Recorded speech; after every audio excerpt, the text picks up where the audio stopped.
So hello everyone, for those who join, we are super glad to be here. We have actually an extra guest today. Mike is here with me, another colleague. And we have a lot of people joining, which is good. And I think what we will do, we will start by introducing ourselves a bit, why we are at Bain, what we did, what is our background. And then we have received already plenty of questions we will look forward to answer. Also take the opportunity to upvote some questions and feel free to ask any other, and we'll try to get to most of them. Sounds like a plan? Yeah, definitely. So would you like to start? Ladies first? Sure. So I'm Micah Sims. I'm a consultant at Bain. I've been with Bain for 5 years now. I actually started in the US in the Atlanta office, and then since I'm half Swiss, I transferred to the Zurich office in my 3rd year, and now I've been with Zurich for like 2 years or so. And last year I actually went and did my MBA at INSEAD. Bain sponsored me for that, and since February I've been back at Bain, basically in Zurich. My background is in business administration, both my bachelor and my master. And yeah, I've worked on so many different industries by now, so many different clients, so many different projects. So happy to talk about any of my experiences, also transfer experiences, and so on. So feel free to ask anything. Very good. And I'm Alan. I'm a KSIM leader here in the Zurich office. I actually started in Switzerland, so I'm Swiss. Studied in Switzerland at ETH, done my bachelor in material sciences, and then did my master in MTech, and then joined consulting. Here at Bain as well, just as Micah, I did all possible industries in all possible locations and combinations. If I have to highlight maybe a few of them, I would say my very first project was actually about the chocolate industry, which is a very Swiss case, if you can think about it, about a company who wanted to expand abroad, and we made a merger and integration strategy for them. Another fun one was about scented candles, which is also a topic there as well, a growth strategy.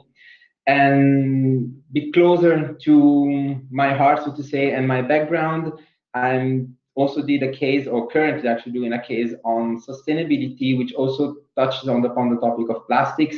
And there you can also think about all the polymers and whatever you do as material scientists as a relevant topic. Yeah, true. My current case is for a construction chemicals company. So also quite close to, at least I work with mostly engineers, and typically I do what we call AMS practice. And so that is typically for advanced manufacturing services. Exactly. Yeah. Yeah, maybe we can just tackle this one as an overall. So as consultant at Bain, you obviously cover all possible industry. We still have a few focuses overall, one being industrial goods, where engineering background is always welcome. We have consumer goods, where I'm mostly actually active, but we cover all possible industries, so from financial services to oil and gas, private equity is very big, pharma, healthcare. Yeah, so as you can expect in consulting, very broad field. Okay, so I think we can maybe start with covering some questions. Yeah. I think I'll get the first one from an ETH student. What would you recommend to an ETH master bachelor student that wants to get into consultancy? Extracurricular experiences, preparing for interview, and so on. So on the internships, that's for sure always recommended. So whatever you do, which is extracurricular, it's always a good thing to differentiate yourself. It can be an internship, like in a normal corporate company. It doesn't need to be in consulting. And usually at ETH, at least was my case, at material science, you are kind of forced to do an internship, sometimes to get your credits for the bachelor as well. So that counts as well, and it's perfectly fine. Generally, we're always happy to hear anything that you do outside your studies, outside your work. What makes you special, what makes you yourself, it's always good to hear. So that's for sure something you would like to highlight.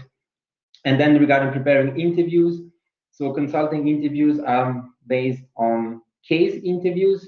So basically you'll be face or propose with business situation which you would like to solve with you together. Making you an example on top of my mind.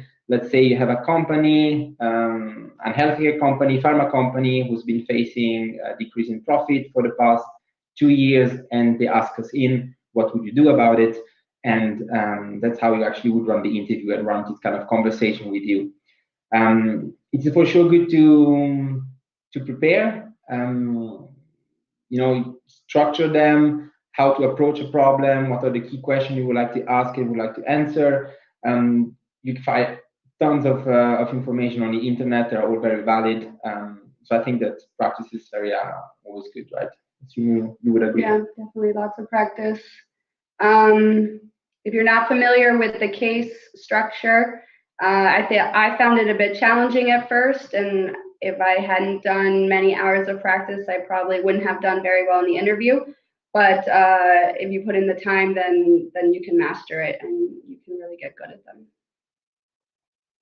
Good. I think that's. What extracurriculars did you do at ETH? So I did an internship in aerospace. So I was building satellites, which helps. And then I did an internship in pricing and marketing for a product company, which was very, very fun industry to be in, actually, and it always makes me smile.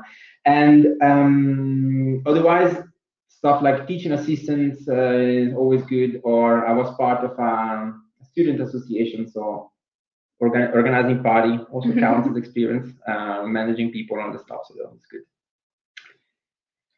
Good. Let's go. I can take the next one. Go ahead. The next question is German a required language to work as a consultant in Zurich? So the office language in Zurich is English, but it's heavily valued if you can speak one of the Swiss local languages. So either German, Italian, or French. So German is not required technically, but it's valued at least if you can speak one of the local languages. So I'm very lucky that they accepted me, even though I only speak Swiss German and not German. So I only do my casework in English, but they do make some exceptions. But generally, if you speak one of the Swiss languages, that's the best situation. Yeah.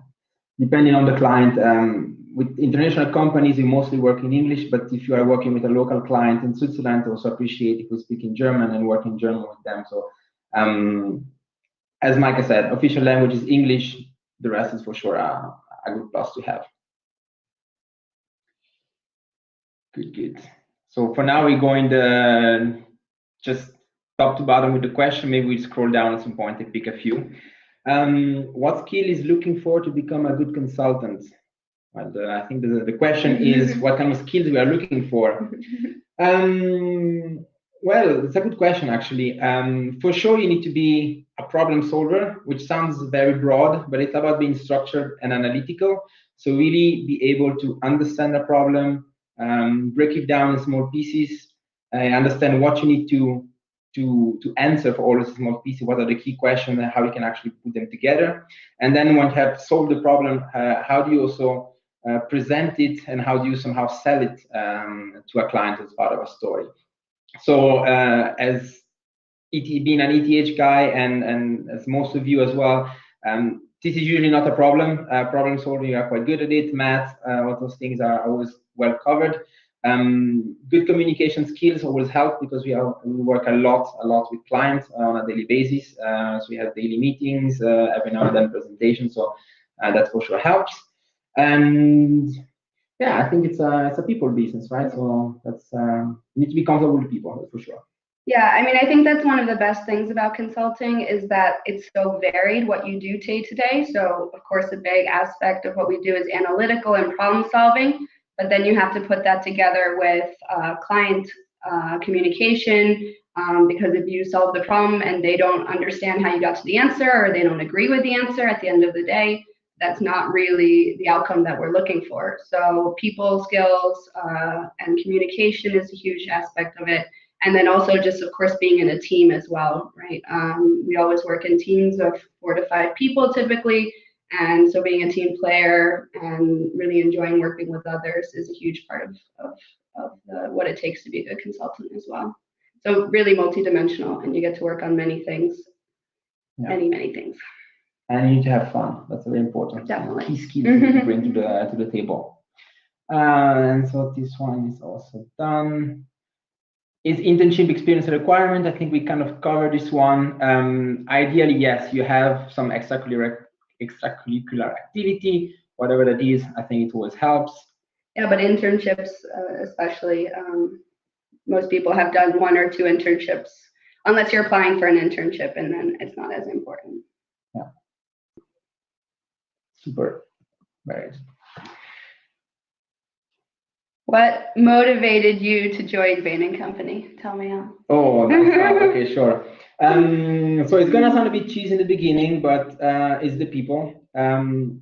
I knew I wanted to join consulting. After 5 years at DTH, I did some internship also with some science background, but I wanted to have something a bit more fast-paced, a bit more business-like, and for sure that with higher turnaround, so shorter projects, 3-4 months projects, and to get to a new topic. So consulting was kind of something I was sure I wanted to go to, and then was the question, okay, where should I go? So as most of the students, I applied a bit everywhere, which is of course sure the right thing to do. And then with Bain, it was the people. So I went to a few recruiting events, had a lot of fun with the people. I found them very approachable, super fun. And the same happened during the interviews. But actually, I had fun. I was laughing during the interview, so it felt to me like it was an enjoyable process. And at the end of the day, I decided, okay, I follow my gut feeling and go with Bain. And I think years and years and years later, I still would do it again. And what was for you the deciding factor? Yeah, I mean, it's very similar to you. I really decided I wanted to do consulting because of the learning curve, and because I didn't really know what I wanted to do with my career. I felt that consulting left as many doors open as possible, so I wasn't pigeonholing myself into a certain industry or function. And I thought that it would help me maybe figure out what I wanted to do later on, because you get to see so many different companies, so many different industries, and you can really start to notice patterns across them. What do you like? What don't you like? And so I think just getting that exposure so young to so many different things is something that we're really lucky in this job that you can't get everywhere else. So that was kind of the reasoning for consulting.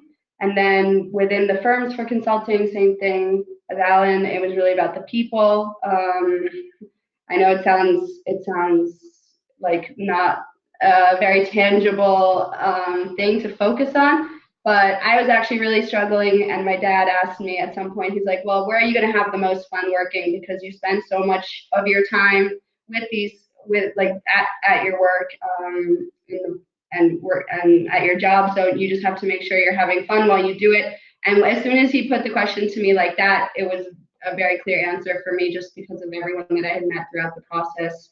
And so that was ultimately how I decided. Yeah. I mean, to add to this as well, so the people for sure the fun part, but also we are growing quite fast in always more industry capabilities as well, always a topic. So digital is becoming even more important for Bain. So the fact that Bain is always at the forefront of the consulting industry somehow, and very innovative in this topic, also was for me quite important. You have really the opportunity to develop or come up with something new. Can almost feel like a startup sometimes. In some cases, you really try to innovate something, so the clients come up with the most impossible questions, and if you can think out of the box or really something new and implement it, it's always a plus. Good. So thank you guys, by the way, for voting and adding questions, because I see they go up and down. So we always take the top for now. So if you want some question answer, just make sure it is upvoted. Exactly. How does career progression and opportunities work inside a firm? How do we answer that one? It's quite standardized, actually. Yeah. So if you start after the master, which usually where the majority start, you start as an associate consultant, and you do it for 1 year, 2 years, so 1 year associate consultant, 1 year senior associate consultant, and then you have the opportunity to take a leave. So it's either you can take an MBA sponsored by Bain, you can do a PhD, or you can have a 6 months experience leave. You can have the opportunity to learn a language, learn new skills, or do something different. Then when you come back, you'll be a consultant for another 2-3 years usually, then a case team leader, another 2-3 years, then managers, then finally partners. So it is quite structured. The career progression is also quite fast. So within 5 to 6 years, you are in a managing position with a team, a big responsibility of the client. So if you really enjoy also this fast-paced environment, getting a lot of responsibility soon, that's for sure something you wanna pursue. An opportunity to work inside a firm. I'm wondering what could that mean. Maybe something that goes in that direction. I don't know. Bain is an international company, so we can also have the opportunity to do transfers as well. So we have 50, 60 offices around the globe. Micah mentioned before, she came from the Atlanta office. I worked for some time in the Tokyo office. So we have the opportunity either for case transfer or for personal reasons to also relocate to different offices, which also allows you to meet new colleagues, see new countries, and collect new experience. Yeah. I think we cover the most important things, no? So the next question is okay, just switch. What can someone expect from an internship at Bain? So I would say we try to make the internship as much as what it would be like if you were actually working at the company. So what that means is you're staffed to a project, you're working on a work stream. It's pretty much just as if you were working at the company already. Of course, the expectations are a bit lower because you're totally new, and there's a little bit more hand-holding and guiding you, so that it's not like you're thrown in the water or anything. So you can expect to be staffed to a case. You can expect to be closely mentored, closely guided, but then it's not like we're having you do all the administrative tasks. It's not like that at all. Like, we expect our interns to think and to contribute to the answer as much as anyone else who would be working on the project. So yeah. I don't know if you have anything to add. No, you get first-hand experience what it is. You're shipped at the client together with the team, and you're part of the team from day one. So we really try to make it as close to reality as possible, so you get the right insights. So the next question is, how can I be a consultant with engineering background and have no professional skills in management and economic fields? It works for me. So you made it this far, so. No, maybe a bit more seriously. As I was mentioning before, maybe one of the key skills you need to have is for sure, problem solving and logic. You need to be ultra curious about problem solving and having this kind of curiosity about what can I do differently to solve a problem, how can I approach it differently, and teamwork. The pure management skill or marketing, business skills you can learn on the job. We have plenty of trainings, and to be fair, it's not that complicated. People will I studied business, I promise you. It's much more straightforward than engineering. If you can master ETH, you will have no problem with financial statements. The only thing that maybe is worth also mentioning, of course, if you come from ETH and you are super passionate about hardcore sciences, chemistry, biology, we don't go in that much depth here at Bain. So always more business problem trying to solve. The scientific approach always helps depending on the case. I was mentioning, doing our case on plastics. Always good to know, to show so the client that we know what you're talking about, what kind of how this actually works, how that this world actually works. But you shouldn't be worried that as an engineer you won't succeed here. Actually, I think the opposite. We have plenty of engineers, so it's very fun. Yeah, especially towards the client. I mean, like, especially in IGNS cases, we work with tons of engineers, and I think they always appreciate when someone comes from an engineering background. You speak a bit more of the same language, and it makes them a bit more comfortable. So. Many transferable skills. Yeah, exactly. And we always in teams, right? So take an example, the two of us, Micah can teach me something about finance and I can teach you something about science, and you always work in teams. So there's always somebody in the team who actually understand the topic potentially, and we can always cross help each other. So that's always a thing that works well.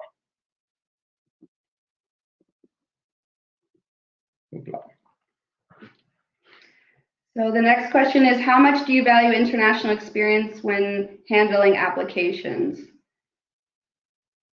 As much as the rest? Yeah, I mean, I think it's always something that they do look for. I think at least that you've started to look at international experience either through studying abroad or trying an internship somewhere else. Most of the clients that we work with in Switzerland are very international, either because they attract an international base in Switzerland, or as I mentioned with my current client, I work with 24 different countries and not one of them is Switzerland. So I think the fact that you have had some international experience is always a positive when your application is reviewed. That doesn't mean you have to go live abroad for a year now.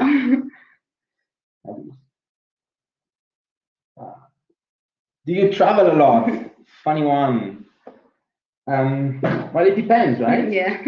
Classic consulting answer. Classic consulting answer depends. No, so Bain is an office-centric model. So meaning that you're mostly staffed with people in Zurich around the Swiss market, which doesn't mean you don't travel, because you travel for sure within Switzerland. And for the case, usually you have to go somewhere, right? So if I take my personal experience, I had cases where 100% in Switzerland. So maybe I worked in the Romandie, I worked in Zurich, maybe somewhere around Bern. So we work at the client in Switzerland.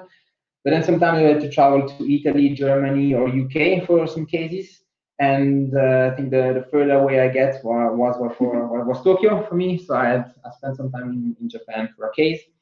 The general rule is that anyway, we work Monday to Thursday at the client, wherever that is. As said, usually it's Switzerland. And then Friday, we come back to the office in Zurich. So you see all your friends and colleagues here. And weekends are obviously free, and you're free to unwind and do whatever you want. Yeah. Yeah, I mean, same answer for me. I don't have anything additional to say there. How is the working and feedback culture at Bain? So working and feedback culture. Okay. I mean, the way that I would summarize this is in the sentence that we have is that we say a Bainey never lets another Bainey fail, which sounds really cheesy, but it's very true. So I would say the culture is super collaborative. We have a lot of fun working together. I would say we all are very hardworking, obviously, but we don't take ourselves too seriously. And just super supportive. So it's supportive within the team, within like kind of bilateral relationships. It's also super supportive with your manager relationship. I've just never actually had really a negative experience with working or feedback. I can't believe I'm saying that, but I really can't think of one truly negative thing that's happened to me. It's just been when I've struggled, and of course there are times that I've struggled, there's been a kind of a huge safety net around me, people to bring me back up, people to reach out to, people who reach out to me when they notice. So I really have nothing but positive things to say about it. No, I can only confirm. Feedback culture is very open. You always try to tell how it is to everyone, and you also can be sure that whatever you hear is how it is. So that always helps. And working culture for sure fun. So otherwise, yeah, we wouldn't be here for that. Now I need to. There's one question I saw before, and I need to answer the one because it's just so much fun. Is it true that sometimes consultants work all night just to create backups that no one reads? Heard about that? I mean, it's an amazing question. Thank you for asking, but the answer is no. So first of all, we don't aim to work all night. So that's for sure something we just don't do by default. And then creating backups that no one reads, no, as well. So if we create stuff, it's for somebody to read, for sure. Sometimes, yes, you need backup to prove your point, but it's not done without a reason. So no, we try to avoid just working for the sake of working. We all have other things to do in our life. Someone is following the crazy management consultant's Instagram. Absolutely no. Of course, we work long sometimes. Happens depending on the phase of the project, but whatever you do, it's never just for the sake of working. And you can go home early at night as well. That happens even often actually. And whatever you do is tailored for the client and make sure that it has a purpose. Otherwise, we just don't do it. We don't work for nothing. But it was a funny one that just absolutely wanted to. Where are the employees from in Bain, Zurich? From everywhere, actually, right? So we have American, Swiss, okay, boring.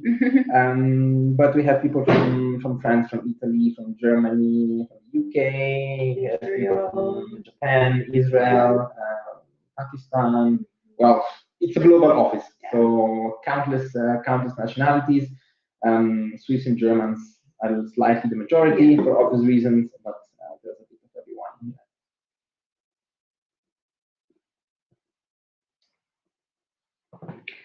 How do you cope with the high expectations clients have, given that they pay several $1,000s per day for your service? My first couple of years, when I didn't have as much client interaction, I used to think about this because I felt like what I was doing was something that they could also be doing.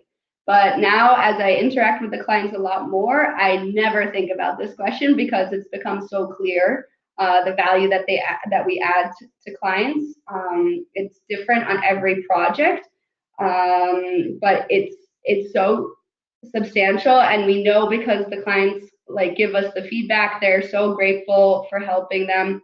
But just to give you some examples of the type of value that we bring, sometimes it's because we've worked with other industries, and so we bring a fresh perspective, things that they haven't seen before. For example, if you think about digitalization, digitalization hits a retail company a lot earlier and more intensely than it does an IG&S company typically. So because we've worked with retail clients, we can bring those kind of experiences to IG&S clients. Sometimes, a lot of times, it's because they don't have the time and the resources to think about these types of problems that they don't face every single day. So that also means that a strategic question can often be very overwhelming for many clients because they're very used to doing their kind of day-to-day activities, and they haven't been pushed to think this way in maybe years or so, because strategic questions don't come every day. So that's another type of value that we add.